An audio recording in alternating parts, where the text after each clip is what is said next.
ஜோதிடத்தை நம்ம ஆழமாக அத உள்ள போயி நம்ம அறிஞ்சு கொண்டோமா, அதில ஜோதிடம் என்பது கடல். அந்த கடல்ல நம்ம எப்படி மீன் புடிக்கிறோம்? ஒரு போட்ல இருக்கிறவன் போய்ங்க, ஒரு மீன் எங்க கிடைக்கும்? எந்த இடத்துக்கு போனா கிடைக்கும்? அப்படின்னு அவன் தெரிஞ்சுக்கிட்டானா போதும். அவன் நேரா போட்ட அங்க கொண்டு விட்டுருவான். இந்த இடத்துலயும் தான் மீன் கிடைக்கும் அப்படின்னு தெரிஞ்சுக்கிட்டு, அவன் மீன புடிச்சிட்டு வந்துருவான். கரைக்கு வந்துருவான். ஆனா, இல்லடா கடலுக்கு அடியில போனா திமிங்கலம்லாம் மாட்டும். நெறைய அதெல்லாம் கிடைக்கும் அப்படின்னு, அதில ஒரு உள்ள போய் பார்க்குறான் பார்த்தீங்களா, அவன் முழுகி போயிர்றானுங்க. அறிஞ்சுக்கிறேன், அறிஞ்சுக்கிறேன்னு சொல்லிட்டு, அவன் ஒண்ணுமே கடைசியில அவன அவன அறியறதுக்கே ரொம்ப தேடுறதுக்கு நாளாகி போயிரும். அவன தெரிஞ்சுக்கிறதுக்கு நாளாகி போயிரும்.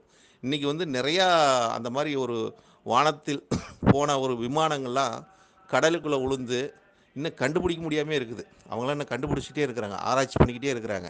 ஆனா, அந்த அந்த விமானம் உழுந்துச்சுன்னு தெரியப்படுத்துறது எத்தன பேத்துக்கு தெரிஞ்சுக்கிட்டாங்க. ஆனா, இன்னைக்கு ஆராய்ச்சி பண்ணத கண்டுபிடிக்க